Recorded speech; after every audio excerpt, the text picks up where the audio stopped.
Welcome to the Josh Bolton Show, where we dive into interesting and inspiring conversations. And now, your host, Josh Bolton.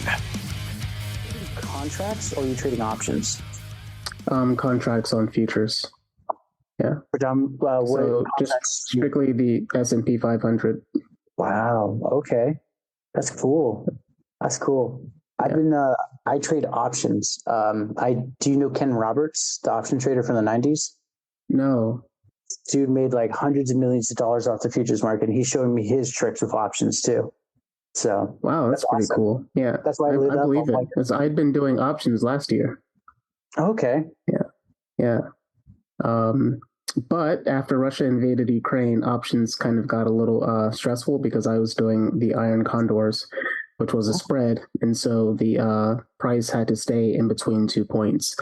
And so the market got very volatile. And so I was like, no, I need something else. So that's what moved me over to futures, which was just wonderful. I don't care if the market goes up or down.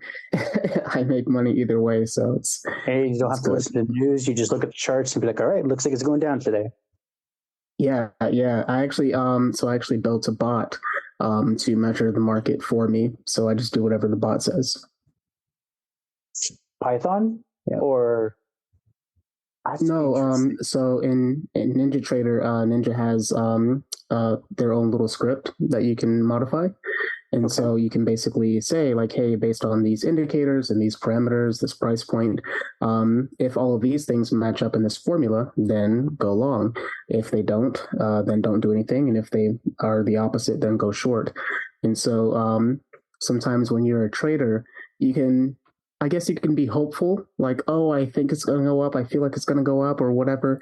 The bot is just the math. If the indications were there, it takes the trade. If they were not there, it doesn't do anything. So it's more stable. It is. I use Track and Trade as my trading provider, and they have a bot that comes with it. Mm-hmm. And it's annoying because sometimes it won't even. Right? I think it was, they gave me a special like $1,000 for everything, including their bot. I was like, hey, that's awesome. Wow. I'll take it. But it's annoying to look at because it goes off the like moving averages and all that. And I can get more specialized. Mm-hmm. But at my best rule, it took anywhere from 2 weeks in between trades. And I'm sitting here sweating bullets. Like, I hope it doesn't go the wrong way. Yeah, I thought my bot was like long. So my bot only takes trades when it's in a certain level on the chart. So there's like the volume weighted average price, and so there are bands. So there's like level 1, 2, and 3, and so my bot will only take the trades when it's in like level 2, because when it's like inside those bands, it can be very volatile, going up and down. But once it's gone to a certain level, it stays there. But sometimes I'm looking at it and it's like, oh, that would have been such a good trade, but it just wasn't guaranteed, so it doesn't take it. So yeah. Right. That's awesome. It's interesting, man. That's very cool. That's super cool. Do I have a delay on my line? Because you've got a pretty significant one. Not sure if that matters for recording later. It seems like you're coming through just fine on my end. It records whatever my screen sees. Okay, good. Just making sure. I'll check it later. If not, I'm just gonna have to sit there and chop everything and make it work. All right. Go ahead. Can we get a quick introduction of who you are and what you do? Sure. Yep. So my name is Bob Hunter, and I'm the CEO of Oxford Pierpont, and also My Business Credit, which is our newer business that does business financing for small and medium businesses. And the reason that there are two is because Oxford is very corporate for larger businesses, for businesses that are more, office-based. You think lawyers, mortgage brokers, bankers, accountants, things like that. My Business Credit is way more friendly, way happier looking brand. And we help to serve small and medium-sized businesses to get money. And the biggest problem that we're trying to solve there is, unfortunately, roughly 90% of new business owners will not make it to year 5. And the biggest reason that they won't is that they are undercapitalized. So that is the single biggest problem that we're trying to solve. So that's what I do. So let's say like I open a business for easy sake, an air conditioning company. I have all the experience, but I don't have the capital. Would it be something you'd help me figure out the financing for that?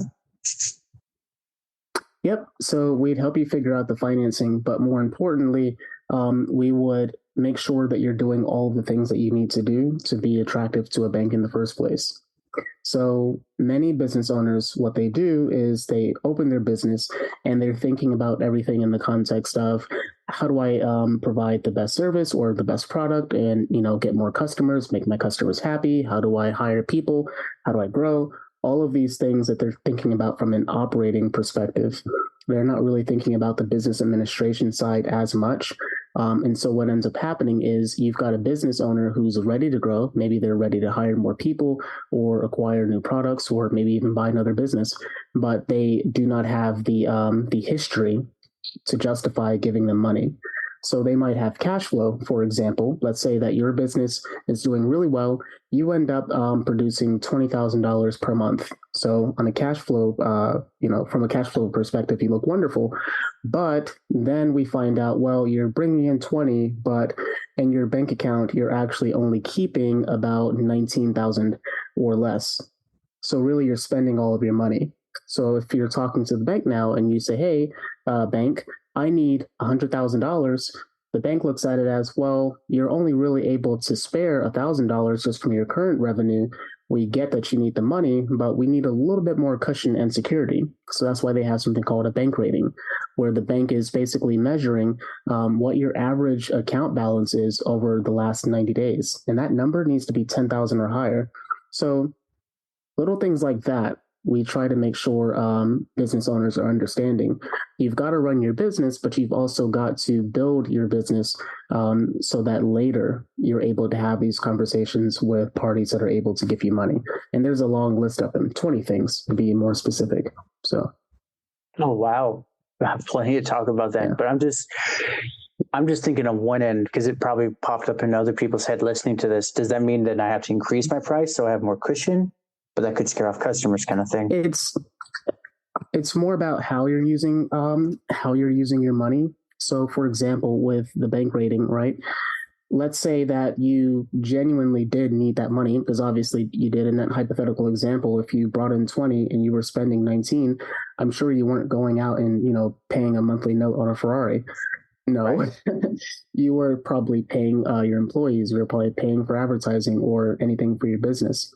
So what you want to be able to do is, instead of just having that cash always being spent, have a revolving line of credit, a business line of credit that is cycling every month, that is secured by a certificate of deposit. And that accomplishes two things for you. One, you took your original cash that you had, you put it into a certificate of deposit, which is a high interest savings account at your bank. And then your bank said, okay, cool. So we've got this money here, it's growing interest. You're now able to say, well, hey, I want to use that CD as collateral for a revolving business line of credit. So now you've got two sets of $20,000. You have the one that was your original cash, which is now safely sitting inside of that CD. And now you've got $20,000 of revolving money. Okay. If you do not pay that $20,000, like let's say that you spend up all the money and the following month you don't do anything to bring your balance down. Well, the bank isn't as worried as they normally would be, because they will just simply take the money out of your CD, because that is your security, that's your collateral if you end up defaulting on that. So it makes the bank feel better. By having that money safely sitting in that CD bearing interest, that means your bank rating is now going to be a little bit higher, because your bank balance is always staying at least the same or higher as it is increasing. And finally, by having a business line of credit at the bank, you're now more attractive because you're able to go to another bank later and say, hey, I've got this account with Bank A. It's in good standing. I pay my bill. I'm always keeping the money revolving like it's supposed to be. Give me more money. If we take that a step further, when we're talking about how to bring down these expenses, bringing it to a vendor instead of just spending money outright. Let's say that you are, spending money on gasoline, right? You're driving around, maybe you're driving to your work sites, maybe you're delivering stuff, whatever it is, get a gas card. That's another example. Maybe you are spending money on recurring bills, like you've got some software bills or you have payroll bills or whatever it is that's recurring. Instead of spending that as just cash, get a special credit card just for those kinds of revolving bills. So it's not necessarily about only about just reducing the cost, which I mean, if you can, by all means do, but it's about spending the money in a way that is wiser and allows you to get multiple uses out of the same dollar. So I don't know if that makes sense. It does for me, but I want to ask on a question. I didn't think, how would let's say I form my LLC, I buy my virtual real estate, place it, my LLC there. How would I convince a bank to be like, I know I'm new, but can I get a $10,000 line of credit? How would that work? So there's so the banks are going to want two out of these three things. So you've either got to have cash flow, which generally needs to be 10,000 or more, or you've got collateral, which in your case would have been the house, or you have good credit. So you've got to have two of those three. Any two, but you need at least two of those three. If you are someone who has good credit, and by good we mean a score of 680 or higher, then you're able to now leverage that good credit history and say, "Hey, bank, give me money." And the other thing too is you still need some kind of cash flow to back it up, because remember, you need two. Now, if you just started a business, you might not have cash flow yet. We do offer startup financing. That is a type of financing that we can give a business that has not even been opened yet. And it's based on your personal income at that point. So the bank needs to verify in some way that the money is secured, either because you're putting up collateral or you're putting up, not that you're putting up cash, but that you at least have cash, or you've got good credit. So in your case, house and your credit would be your attractive features there in that case. Now, if you are going to be also specifically talking about real estate, you can also go and get private money loans. So we do offer that as well. A lot of real estate investors, what they will do is a lot of fix and flips. They'll go buy a property at one price. They will put a certain amount of repairs into it and then sell that property at a higher price. We provide financing for that as well, up to $2.2 million. So the person then must have a very good plan and very good credit history for you to consider something that high. Yeah, so credit is going to be the biggest thing. There are so many people who have this misconception that, and I get why, because people say this online all the time. Oh, you can go and just open an LLC and you're going to be able to go and buy, an Escalade or a F-150 or all this stuff just because you have an LLC that you opened a week ago. And it does not really work like that. No. They still need some kind of verification that you have the means to pay, whether it's through your credit history as evidence that you've paid other people on time and responsibly, or if it's through your personal income that verifies that you do at least have access to an income that justifies the amount that you're looking for, or if the thing that you're getting, right, so the collateral that you're getting, in this case being the house, is worth enough to satisfy the loan if for some reason you defaulted. Everything that the bank asks you, all the different questions, it's really only to answer one thing, and that is, if we give you money as the bank, will you as the borrower pay it back? If the answer to that question is yes, then the bank is very happy to give you all the money that you need. Interesting. So let's say hypothetically, because you definitely are a guy that could tell me the right answer. Let's say I get a bunch of backers, private investment, I form my LLC, but I get 4 accredited investors to give me $200K total. Is that then when I could take it to the bank and say, I know this is a new LLC, but I have $200,000 worth of cash from backers. I'd like to put this down as a payment. Can that work? After about 90 days, it definitely can. The reason that I say 90 days is because they always ask for about 3 months of history. You still can go ahead of time, but it's more guaranteed after 90 days. So then I would have to prep my investors, say I would need to form my LLC, put everything in, keep it there legally 90 days, and then we can start the process, right? The 90 days just makes it more ideal. So you can definitely, like, let's say today's Tuesday, I'm going to go and take this $800K that I have and run straight to the bank and ask for more money. You certainly can, but there's still a possibility that you can get denied. Whereas in 90 days of you showing that, hey, I've had this money and it's stable, it's not money that is just a quick blip and then it's gone kind of thing. Because again, you got to think about it from the bank's perspective. Are they going to be safe giving you more money, right? After them asking for your last 3 months of history and now your bank rating is very high, they're very happy.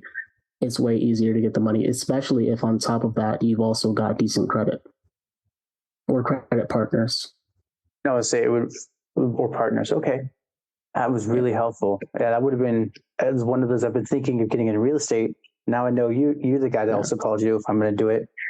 But, oh yeah. But yeah, that was just and one of those. And it's on our website too.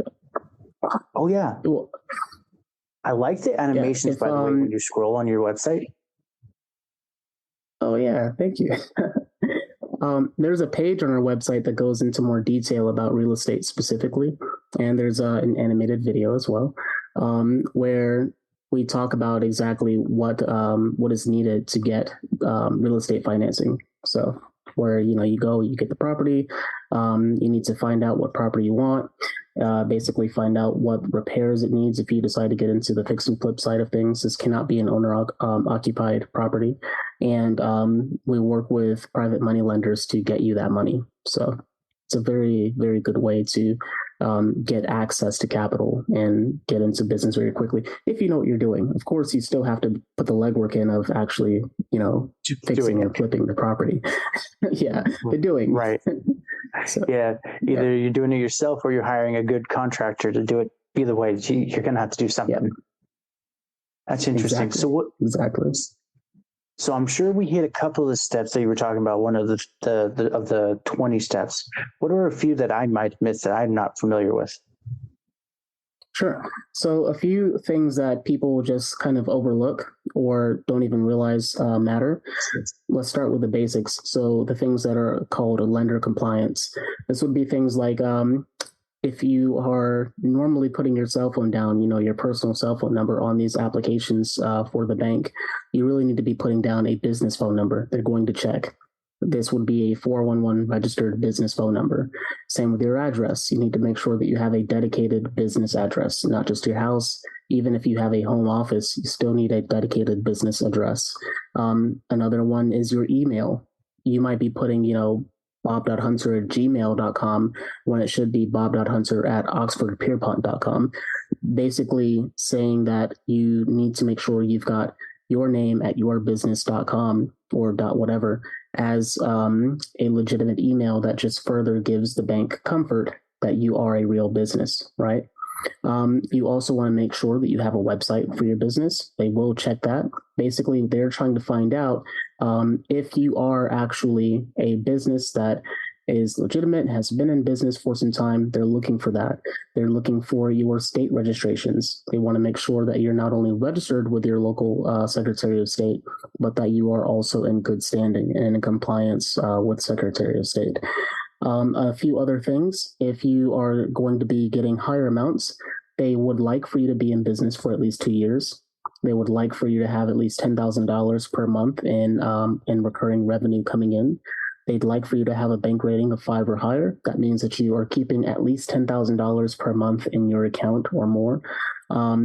There's a long list. But basically all of these things help the bank answer that one question of, if I give you money, will you pay it back? Every time that the answer to one of those questions is no, that increases the likelihood from the bank's perspective that you're going to be someone who will default on the loan. Okay. And that's where I'm looking around, like I'm trying to process everything. Like, he's giving me gold right now. Remember this. Oh yeah. Well, we're actually going to be putting all this on our website for free for everyone in a few weeks here. So it'll be there for you. Awesome. Yeah. Then be checking in his site. Yeah, this is awesome. So that, like, already I knew the business number, but I didn't, because I was thinking of like, just buying another Cricket number. Well, Cricket, the mobile company. So then I would have to register it through my, okay. This is good stuff. It's there are plenty of companies that will give you a phone number, and there's nothing stopping you from forwarding that number to your cell phone, but it still needs to be an actual business number that is registered. Like that is like 411 registered. Like that is just your business line. The banks really look for that. 411 registered. Okay. Is there like a specific site I would need to go to for that? There are plenty. So on our website, there is a resources tab right on the homepage. And in those resources, you'll see where it says Marketplace. There are a lot of phone companies that we recommend, like GoTo, Ring Central, Vonage.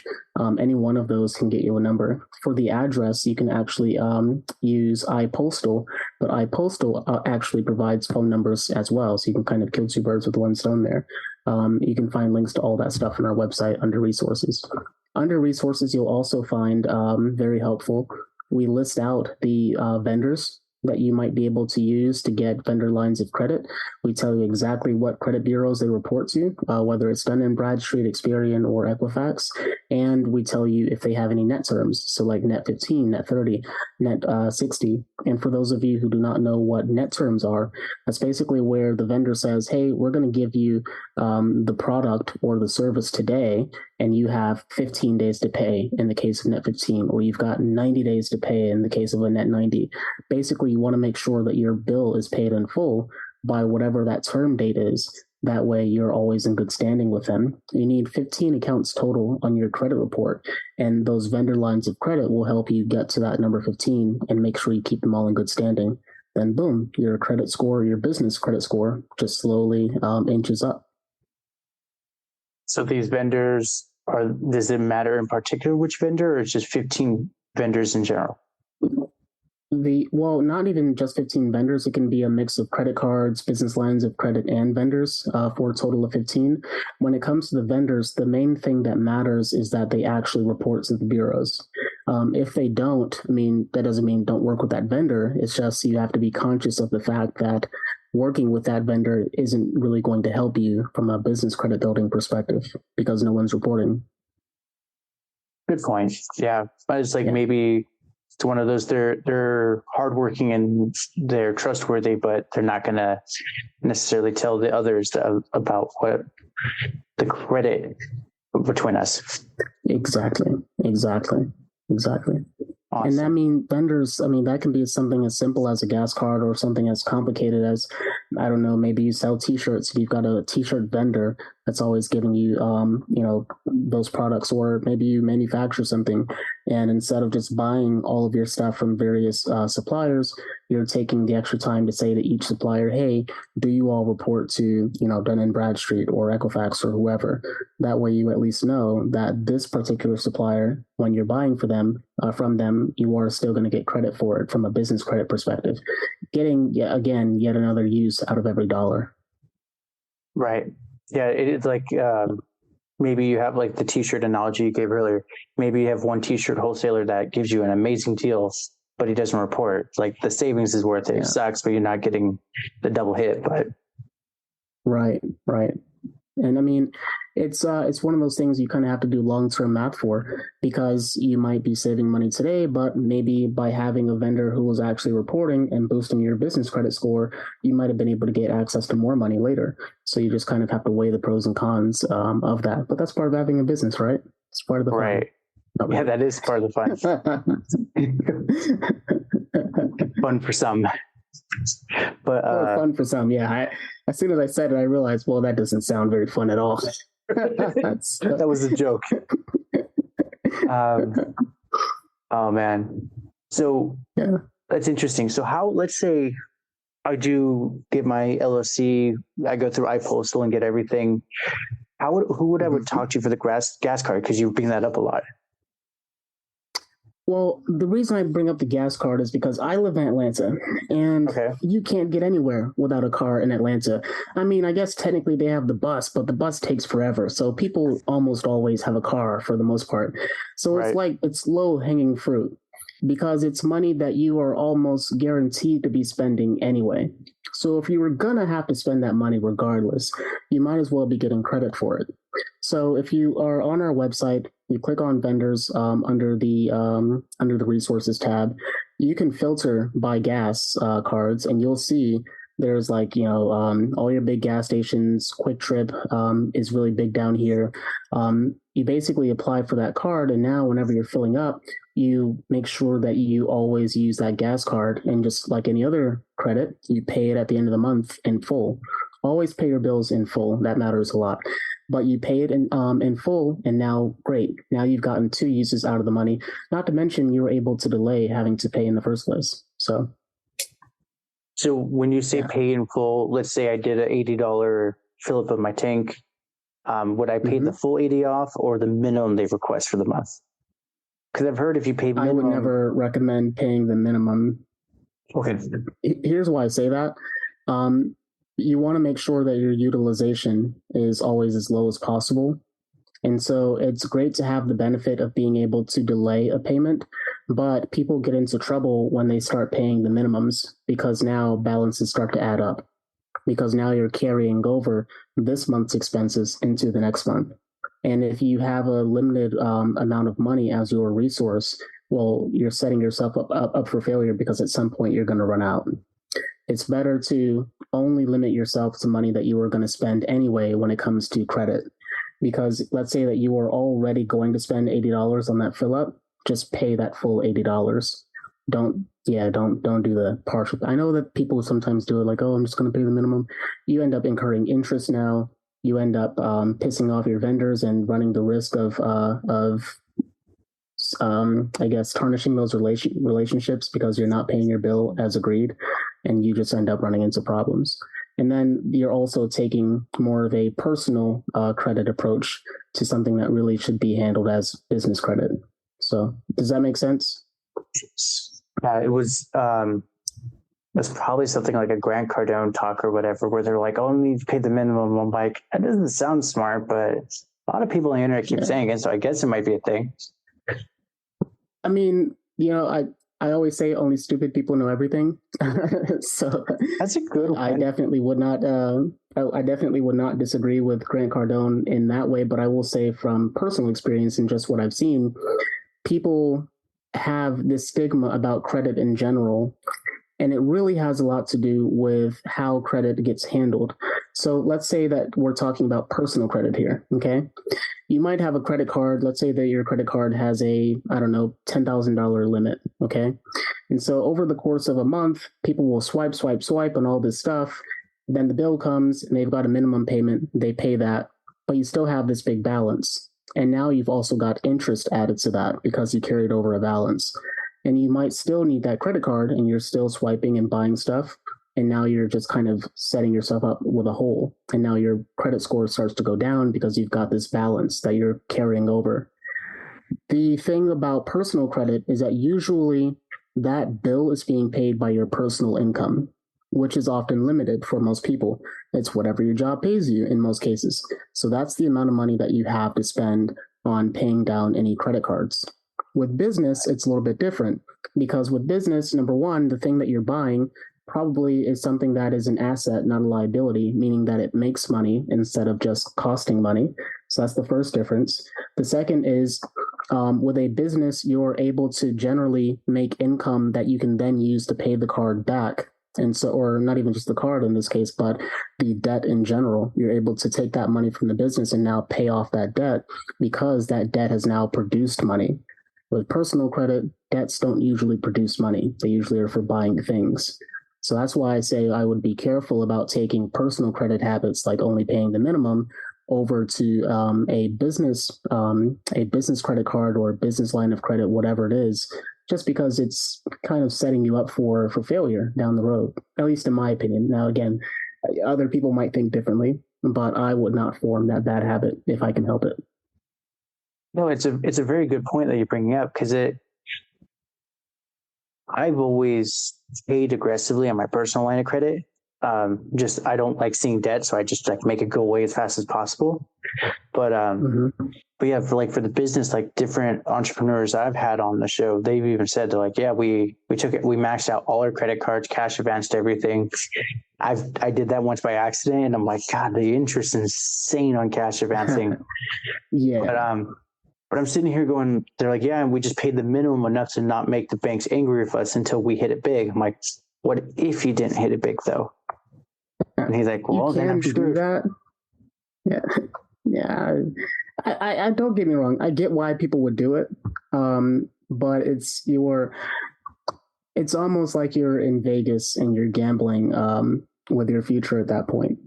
So if it's a habit that you can avoid, just avoid it.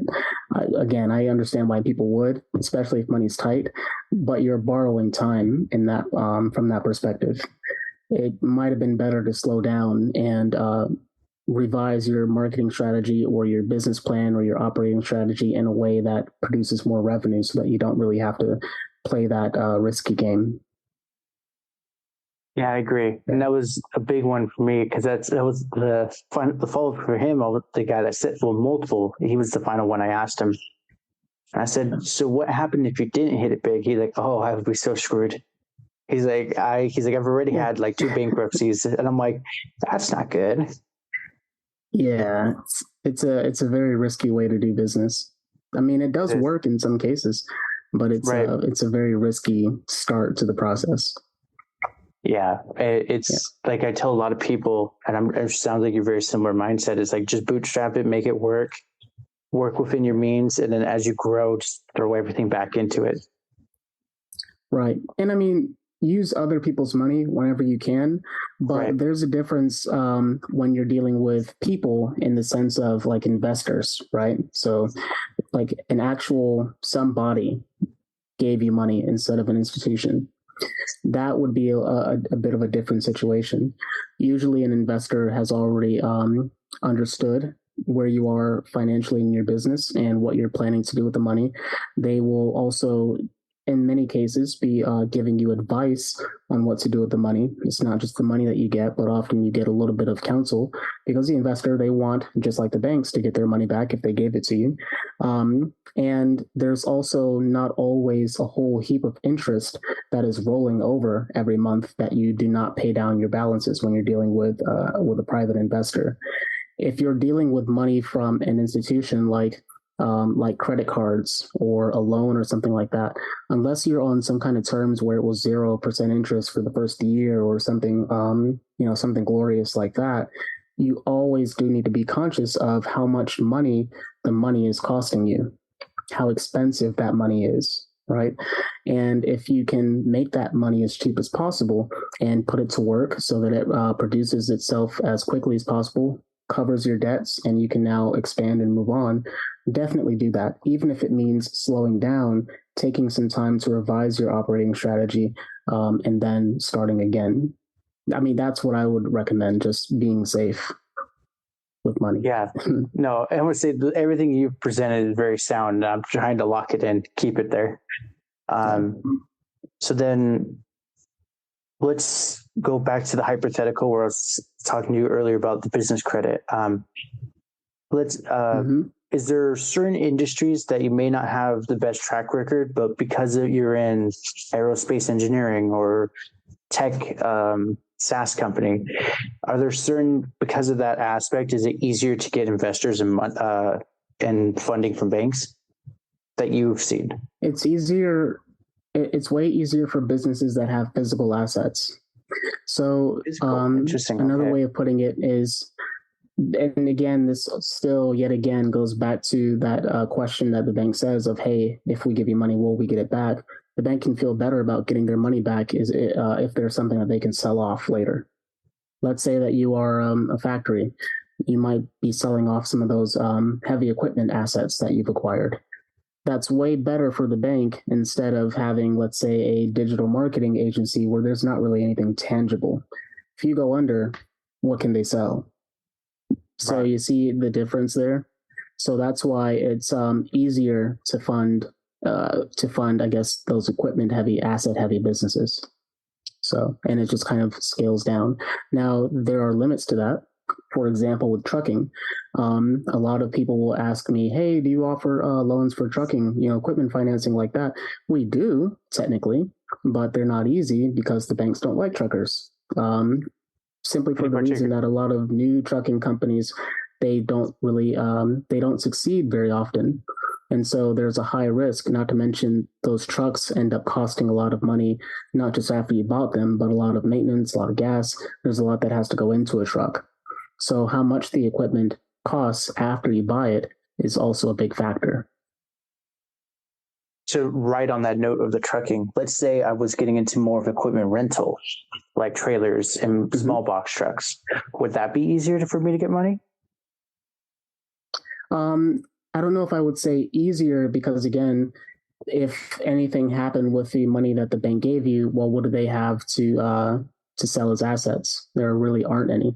That doesn't mean that this is a problem. It just means if we're just talking about like, hey, what is easiest for the bank? That how can I put it? So that business where you're renting like Sprinter vans and box trucks would be almost the same as the digital marketing agency. Both of them own nothing really. Does that make sense? Okay, so they look at the vans as more than half value when you buy it. For my logic. Yeah, that you could say that. Yeah. At least you have an asset, though. At least you have an asset. So it's not the best asset because it's an asset that requires a lot of maintenance and money, but it's still an asset technically. You can still sell the truck technically. Whereas if you're renting, you really don't have anything to sell. But again, this also has a lot to do with how qualified you are from the beginning. Because if you've already got let's say that you've already started a business, you've been in business for 2 years, and you're already bringing in revenue with the rentals, and you've protected your personal credit, so you've got a 680 credit score or higher, it's still an easier conversation to have. So I don't want to give the impression that it's all about the equipment or all about the purchase only, because that's just one factor of many that have to be considered on whether or not you're going to default on the loan.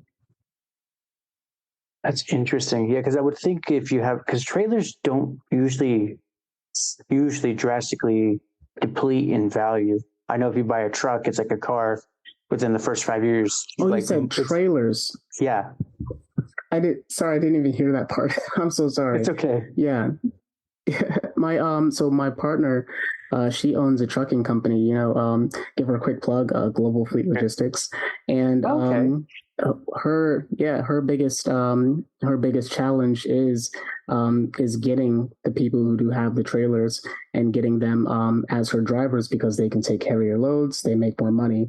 And like you said, the trailer is not something that has to be like maintained all heavily.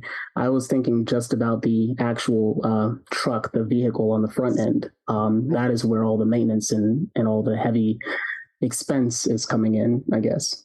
Which is definitely a problem, but it's a problem that can be worked around. The important things here are making sure that you're bringing enough to the table to make yourself attractive to the bank, so that you are bringing your good credit, you're bringing good cash flow, you are bringing a good history with vendors and other creditors. You are making sure that your cash flow inside of your bank account is healthy. So even if you are bringing in over $10,000, that you're actually keeping a good portion of that money, making sure that you're actually registered properly so that you are attractive to the bank in that way, that your SOS registration is healthy and in good standing. All of that stuff factors into whether or not the bank wants to work with you. So if you were thinking about it from that perspective of, hey, would I give me money, right, based on all these things, all these different factors, then you're able to just have an easier conversation at the outset. Okay. So then, it's more lay a proper foundation down, and obviously scale and grow, but have the foundation. So when you do go in a year or two to the bank and be like, yes, I'm still new, I know this, but look at my business, how well it is. Look at all the bells and whistles I've lined up for you. Make it to the point, and then they just the chairmans are like, all right, how much do we give them? Yep. It's so funny because there's so much money out there, and people will easily give it to you if you can prove that you can pay it back. That's really all it comes down to. I mean, there are people who will go and great example. Elon Musk just bought Twitter for what was it? I think 44,000 or not billion. Excuse me, not thousand. Yeah, billion. I would love to that. I would call you up. I need 44,000. Yeah, 44 billion. But he didn't finance that all himself, you know. He does have he does have loans for that. He has investors for that, and he has his personal money in that as well. So my point is there's plenty of money out there that can be gotten for you if you can just prove that you're someone who is capable of paying it back, lowering your risk overall. Well, I think also there's a whole thing with Elon Musk in that. So did you hear about his 55 billion payout? No, I didn't. So like a month after he bought Twitter, I saw the headline in my trading news feed saying Elon Musk got paid out from Tesla $55 billion. I'm like, that's why he kept floundering during the summer, is he wanted to make sure he's going to get that payout kind of thing. Yeah, that would make way more sense. Right? That's funny. I love that guy. So the dude has so many layers to how he's thinking. It must be insane to live in his own brain. Yeah, I can imagine. I mean, he's been a hero of mine for quite some time, so it's always interesting. It's interesting even seeing the struggles that he's having now. I'm curious to just kind of watch this play out and how he ends up overcoming the whole thing with Twitter. So yeah, awesome. One of my buddies, he's a coder, and he even said this is either going to be the best thing for Twitter or it's going to be the death. We don't know. We'll figure out in like 2 to 3 years. Yeah, I'd say 2 to 3 years is pretty accurate. I mean, I feel like it's going to go well. I think that they're just, whenever there's change, it's always difficult. And he's not doing anything that any other M&A person or mergers and acquisitions person doesn't do. Is one of the first things that they do. Company gets bought and they kind of cut the fat, like right away, trying to figure out who deserves to keep their job, who doesn't, what processes are making money, which ones aren't. And over time, things start to stabilize and things start to grow, and then you have a stronger business. The big thing about Twitter, I think that is fascinating, is it's the first kind of social thing that he's had to really do. With PayPal, he had all the payment systems revolutionized, and then of course with Tesla, he had the whole electric car industry revolutionized. With SpaceX, he literally has space travel revolutionized because that was kind of NASA's ballpark at first. And I'm just curious to see how he would be able to revolutionize Twitter, or not just Twitter, but social media in that way. So we'll see. We'll see. It'll be very interesting. We might have a chat in 2 years and be like, wow, he did a great job. Yeah, I mean, I feel like he will. I mean, it's the guy literally does rocket science. So how hard can Twitter be? However, though, in his defense, rocket science might actually be easier than dealing with people. To be honest, at times. Yeah. You have computers and science. You don't have to deal with emotions. Then we got emotions, and there's a whole hot mess with that. Yeah. And then, I mean, he still also has the Optimus robot coming out too. So he's got a lot on his plate. We'll see how it all connects together. I'll say he also is like involved with OpenAI and the Neuralink thing too. He's got like 6 or 7 businesses. I forgot about Neuralink. Yeah, right? The Boring Company. Oh, yeah. Well, they haven't really done anything. They just made the flamethrowers, right? Busy guy, and yet he still. So he made the flamethrowers to raise money. But I would say I haven't heard anything about the Boring Company since. Or is it just he's intentionally keeping it quiet? I heard something maybe about a month ago. Yeah, it was. So I think the biggest roadblock that he's dealing with are the state regulations, literally drilling, through drilling tunnels through states, I can imagine is problematic. So I think that's where his biggest roadblock is with the Boring Company. And I mean, the concept itself, I thought was a wonderful one. Like taking California, for example, you're supposed to be able to make that trip from, say, San Francisco down to LA in like a quarter of the time and be able to just be on this automatic track through this tunnel. Like, I think that's an amazing concept if you can actually get the permission to do it. Because I mean, on the surface, it's simple enough, but in doing, like in practice, it's probably a lot to deal with to literally drill through a state. So, yeah. Yeah, then you have the whole dilemma of, are you still in California or Nevada? Like if you're going to Vegas, if you get pulled over for some reason, where's the lines? Well, I think it's, and I could be wrong, I think it's supposed to be automatic. Like it's supposed to be a track that is pulling you. So like once you are at the start of it, it's almost like you're on this conveyor belt. Well, not a belt, but you're basically automatically being taken through the thing at this really high speed. So it should be safe, you know. Sounds like basically high speed rail for cars is what it sounds like. Yeah. Yeah, it's probably just going to be the politics and the lines of where everything goes is his biggest problem right now. That's interesting. I'm just curious. Revolutionary though, if he pulls it off. Oh man, he's gonna be changing so many things about just the human condition in general. And then like 3 or 4 generations later, like, oh, it's normal, and they're like, oh, it was Elon Musk who did this. Like Nikola Tesla, it's like, who? Exactly. We'll talk about him the way we talk about Tesla. Yeah, only Tesla didn't actually get to be as wealthy or as famous. So I'd say Elon's already doing pretty well. I'm certain because he loves reading his sci-fi books. He studied Tesla and was like, I am not going to be that guy. I'm just curious, how long do I got you for? I love Tesla. I mean, probably another, about 10 minutes, 10, 20 minutes. Yeah. Cool. Then I'll slowly start winding it down. But yeah, Tesla, oh man, the things Nikola Tesla has done for us is amazing. I love Tesla because, I mean, so I always am reading, okay, well, I'm a bit of a nerd. And so there's this thing that I am always interested in, and it's atmospheric electricity.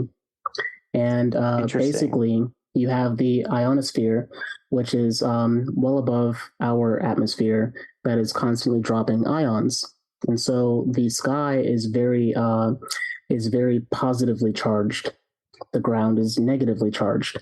And so if you're able to basically connect something to the ground and put it into the air, where at every, it's either every mile or every meter, I can't remember right now, but the level of charge goes up at the higher you get into the sky.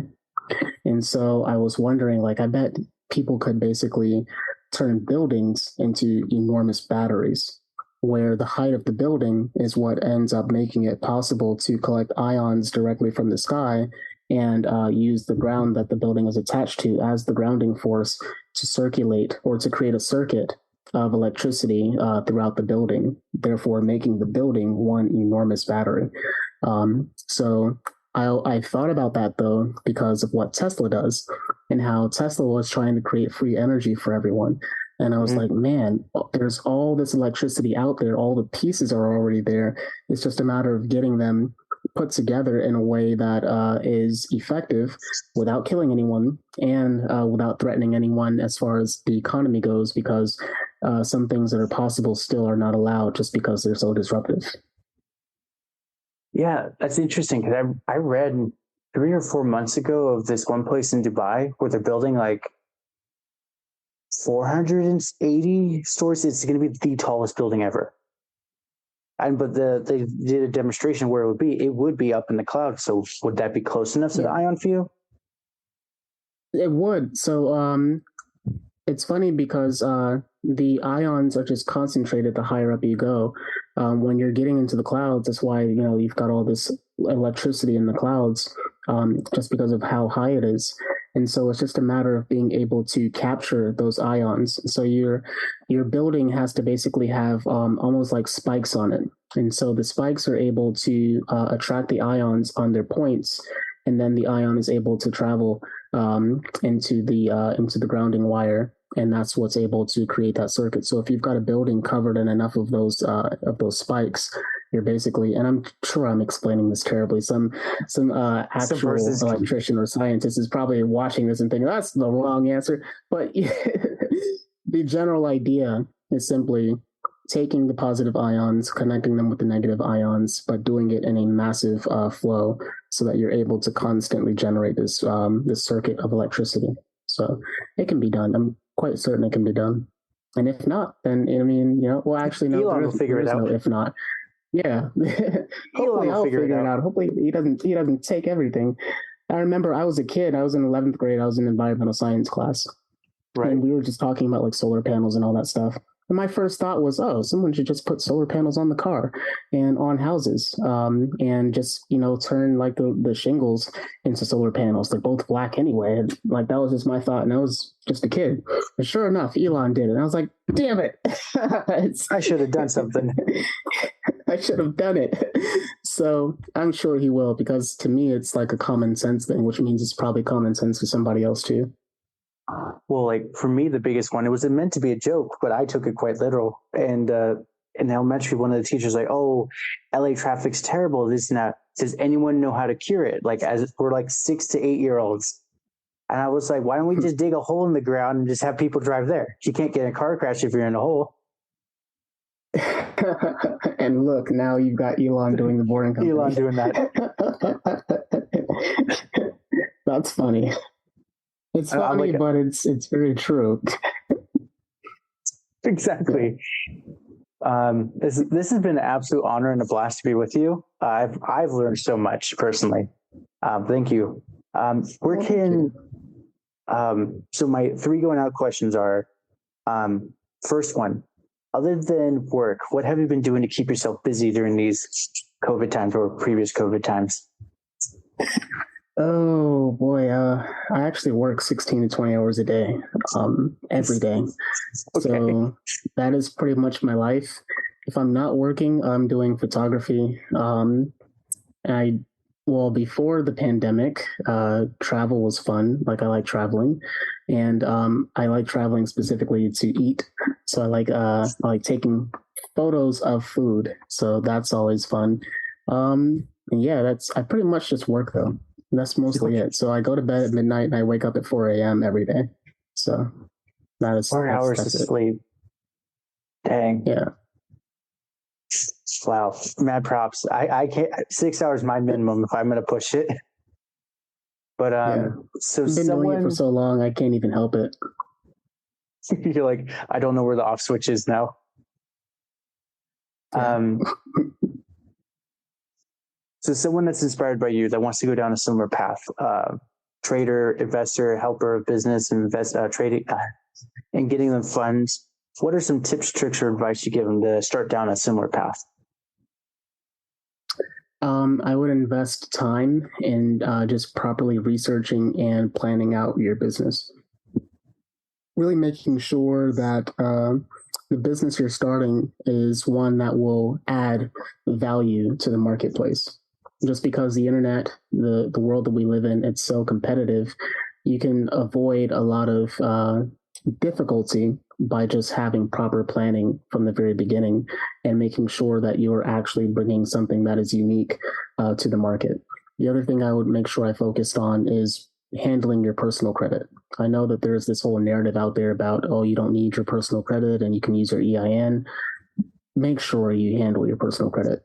The amount of opportunities that you're limited from just because you don't have access to money, it's astounding. And your entire business, your entire life will just be dramatically different in how you go about it, just because you have access to the funds and the credit that you need.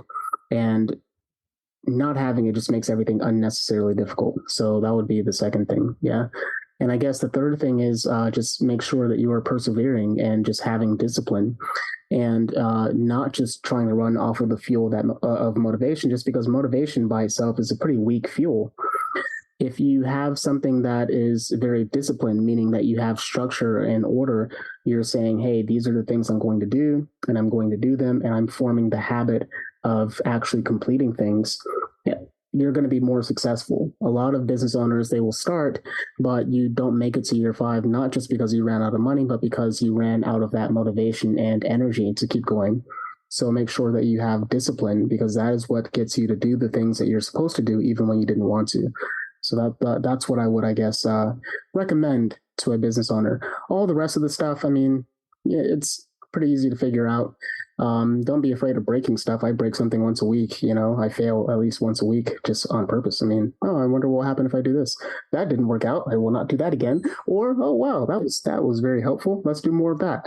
It's okay. This isn't school where the teacher will give you a lesson, then give you a test, and then give you a grade, and that grade is kind of the end of it. In life, you get the test first and the lesson after. So just do it. Just do some stuff. Fail. It's fine. You'll figure out ways not to do it, and you'll be successful as you continue figuring out ways to avoid those problems and just be better. So, yep, that's it. I like how you said life is the test and you get the lesson at the end. That was deep. I like it. Yes. Well, thank you. So yeah, it's true. It is. So whoever made it this far in, where can everyone contact you at?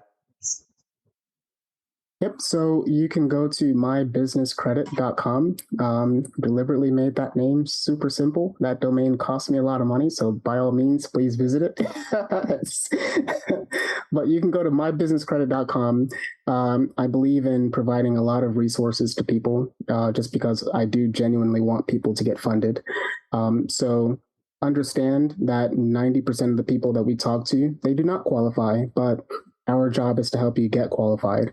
So find out what you're missing and then work on those things and then try again in 90 days when you're more attractive to the bank. Also, do not take the first money that people offer you. It generally is not the best.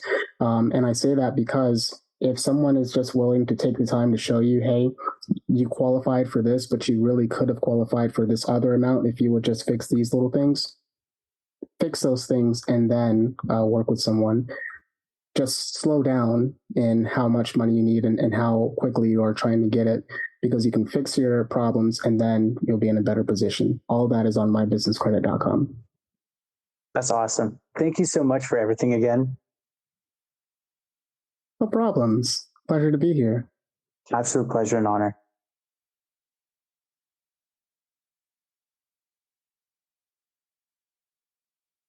Well, congratulations. You made it to the end. You're an awesome person. Not many make it here.